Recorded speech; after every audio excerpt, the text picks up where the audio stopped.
La reencarnación formaba parte de los dogmas de los judíos bajo el nombre de resurrección. Solo los saduceos, que pensaban que todo concluye con la muerte, no creían en ella. Las ideas de los judíos acerca de este punto, como sobre muchos otros, no estaban claramente definidas, porque solo tenían nociones vagas e incompletas respecto al alma y su vínculo con el cuerpo. Creían que un hombre que ha vivido podía volver a vivir, sin explicarse con precisión de qué manera eso podía suceder. Designaban con la palabra resurrección lo que el espiritismo llama, más razonablemente, reencarnación.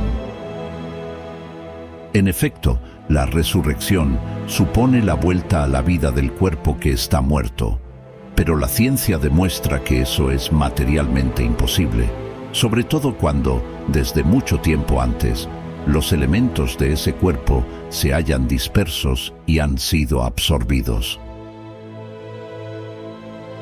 La reencarnación es el regreso del alma o espíritu a la vida corporal, pero en otro cuerpo, nuevamente formado para él, y que no tiene nada en común con el antiguo. Así, la palabra resurrección podía aplicarse a Lázaro, pero no a Elías ni a los otros profetas. Según sus creencias, pues si Juan el Bautista era Elías, entonces el cuerpo de Juan no podía ser el de Elías, puesto que se había visto a Juan de niño y se conocía a su padre y a su madre. Por consiguiente, Juan podía ser Elías reencarnado, pero no resucitado.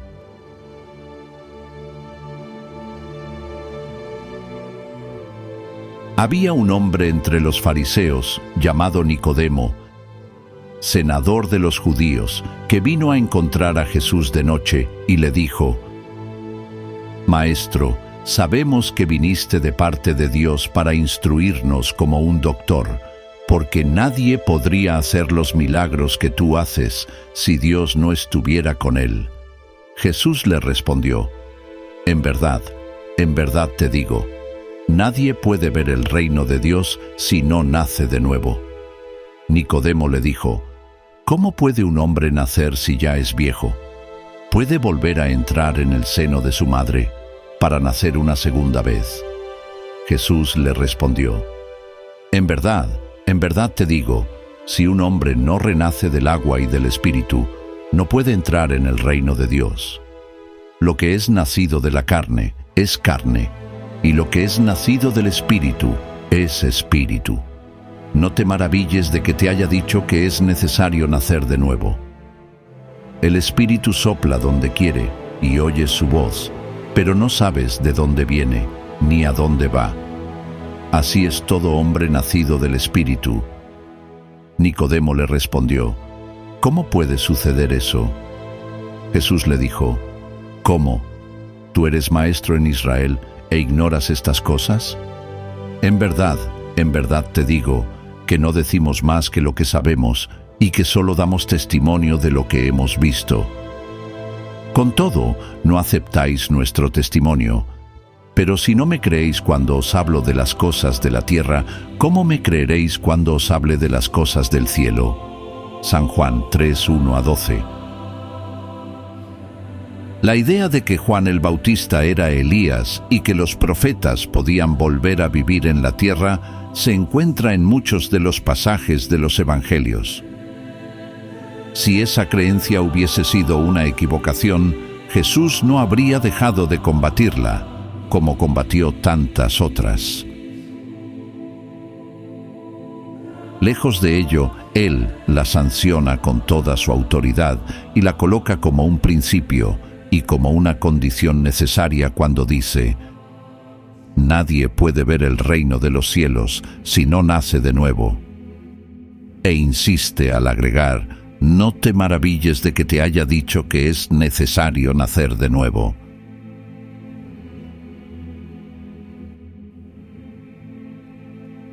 Estas palabras, si un hombre no renace del agua y del Espíritu, han sido interpretadas en el sentido de la regeneración mediante el agua del bautismo.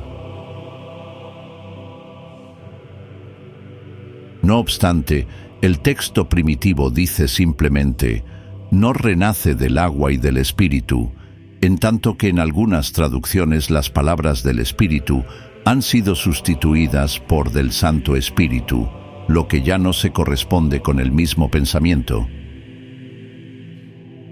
Este punto fundamental se destaca en los primeros comentarios hechos sobre el Evangelio, lo que un día se verificará sin posibilidad de equívoco. Para que se comprenda el verdadero sentido de esas palabras, es preciso referirse a la significación de la palabra agua, que no se empleaba en la acepción que le es propia. Los conocimientos que los antiguos tenían acerca de las ciencias físicas eran muy imperfectos. Creían que la tierra había salido de las aguas y por eso consideraban al agua como el elemento generador absoluto. En ese sentido, en el Génesis se lee: el Espíritu de Dios era llevado sobre las aguas, flotaba sobre la superficie de las aguas. Que el firmamento sea hecho en medio de las aguas. Que las aguas que están debajo del cielo se junten en un solo lugar. Y que el elemento seco aparezca.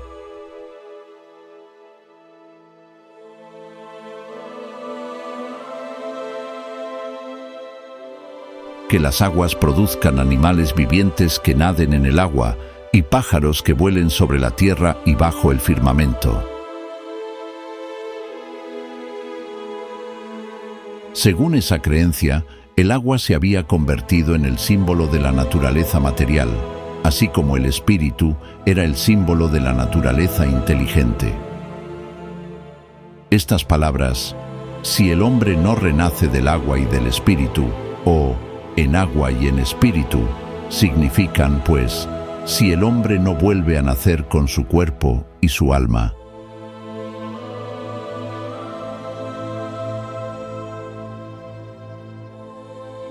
En ese sentido, fueron comprendidas al principio.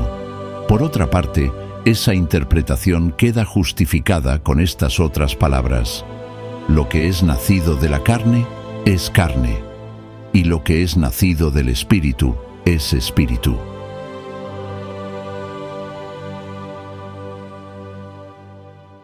Jesús hace aquí una distinción positiva entre el espíritu y el cuerpo. Lo que es nacido de la carne es carne indica claramente que solo el cuerpo procede del cuerpo y que el espíritu es independiente del cuerpo.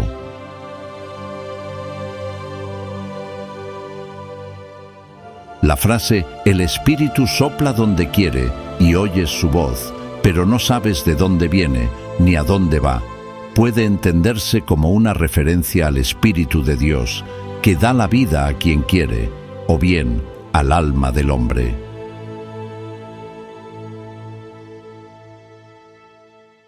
En esta última acepción, la frase «no sabes de dónde viene ni a dónde va» significa que no se conoce lo que ha sido el Espíritu ni lo que será. Si el Espíritu o alma fuese creado al mismo tiempo que el cuerpo, se sabría de dónde vino, puesto que conoceríamos su comienzo. Sea como fuere, ese pasaje es la consagración del principio de la preexistencia del alma y por consiguiente del de la pluralidad de las existencias. Desde el tiempo de Juan el Bautista hasta el presente, el reino de los cielos se toma por la violencia y los violentos lo arrebatan. Porque hasta Juan, todos los profetas, lo mismo que la ley, profetizaron. Si queréis comprender lo que os digo, él mismo es Elías, el que iba a venir. El que tenga oídos para oír, que oiga. San Mateo 11, 12 a 15.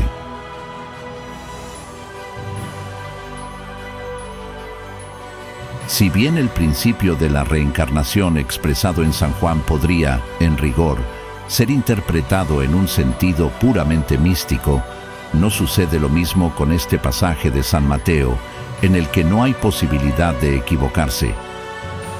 Él mismo es Elías, el que iba de venir. Aquí no hay figura ni alegoría, es una afirmación positiva. Desde el tiempo de Juan el Bautista hasta el presente, el reino de los cielos se toma por la violencia. ¿Qué significan esas palabras, puesto que Juan el Bautista vivía aún en ese momento? Jesús las explica al decir: si queréis comprender lo que os digo, él mismo es Elías, el que iba a venir. Ahora bien, dado que Juan no era otro más que Elías, Jesús hacía alusión a la época en que Juan vivía con el nombre de Elías. Hasta el presente el reino de los cielos se toma por la violencia. Es otra alusión a la violencia de la ley mosaica que ordenaba el exterminio de los infieles para ganar la tierra prometida, el paraíso de los hebreos. Mientras que, según la nueva ley, el cielo se gana mediante la caridad y la dulzura. Después añade: el que tenga oídos para oír, que oiga. Esas palabras, que Jesús repite con tanta frecuencia, expresan claramente que no todos se hallaban en condiciones de comprender ciertas verdades. Aquellos de vuestro pueblo a quienes hicieron morir, vivirán de nuevo. Los que eran muertos en medio de mí, resucitarán. Despertad de vuestro sueño y cantad alabanzas a Dios, vosotros que habitáis en el polvo, porque el rocío que cae sobre vosotros es un rocío de luz, y porque arrasaréis la tierra y el reino de los gigantes. Isaías 26:19.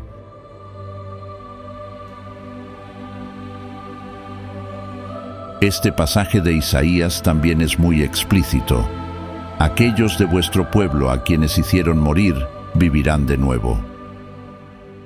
Si el profeta hubiese pretendido hablar de la vida espiritual, si hubiese querido decir que aquellos que habían sido ejecutados no estaban muertos en espíritu, habría dicho: aún viven y no vivirán de nuevo. En el sentido espiritual, esas palabras serían absurdas, puesto que implicarían una interrupción en la vida del alma. En el sentido de regeneración moral, serían la negación de las penas eternas, puesto que establecen, en principio, que todos los que están muertos revivirán. Pero cuando el hombre ha muerto una vez, cuando su cuerpo, separado de su espíritu, es consumido, ¿en qué se convierte? Si el hombre ha muerto una vez, podría revivir de nuevo. En esta guerra en que me encuentro todos los días de mi vida, espero que llegue mi cambio. Job 14:10 y 14. Cuando el hombre muere, pierde toda su fuerza, expira. Después, ¿dónde está él? Si el hombre muere, ¿revivirá? ¿Esperaré todos los días de mi combate hasta que me llegue algún cambio? Cuando el hombre ha muerto, vive siempre. Al concluir los días de mi existencia terrenal, esperaré, porque volveré de nuevo aquí. El principio de la pluralidad de existencias se encuentra claramente expresado en esas tres versiones. No se puede suponer que Job pretendía aludir a la regeneración por medio del agua del bautismo, que por cierto no conocía. Si el hombre ha muerto una vez, podría revivir de nuevo. La idea de morir una vez y de revivir implica la de morir y revivir muchas veces. La versión de la Iglesia griega es aún más explícita, si es eso posible. Al concluir los días de mi existencia terrenal, esperaré, porque volveré de nuevo aquí, es decir, volveré a la existencia terrenal. Está tan claro como si alguien dijera, salgo de mi casa, pero a ella regresaré. En esta guerra en que me encuentro todos los días de mi vida, espero que llegue mi cambio. Job pretende, evidentemente, referirse a la lucha que sostenía contra las miserias de la vida. Espera su cambio, es decir, se resigna. En la versión griega, esperaré parece aplicarse más bien a una nueva existencia. Cuando mi existencia terrenal haya concluido, esperaré, porque volveré de nuevo aquí. Job parece colocarse, después de la muerte, en el intervalo que separa una existencia de otra, y dice que allí aguardará el momento de volver. Así pues, no cabe duda de que, bajo el nombre resurrección, el principio de la reencarnación era una de las creencias fundamentales de los judíos, y que ese principio fue confirmado por Jesús, así como por los profetas, de una manera formal. De ahí se sigue que negar la reencarnación implica renegar de las palabras de Cristo.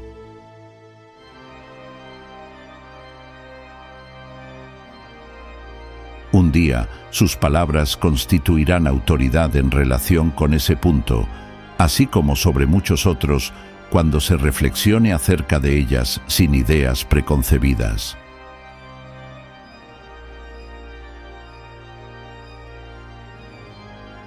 Con todo, a esa autoridad, desde el punto de vista religioso, viene a sumarse, desde el punto de vista filosófico, la de las pruebas que resultan de la observación de los hechos.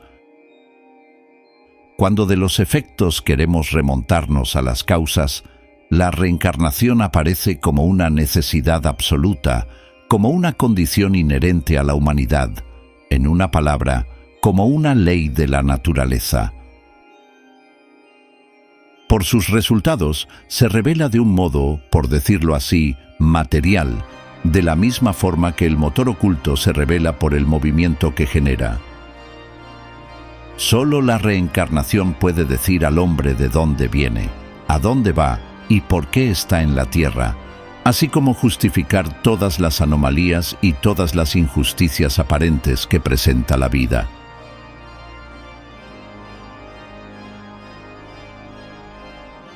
Sin el principio de la preexistencia del alma y de la pluralidad de las existencias, la mayoría de las máximas del Evangelio son ininteligibles.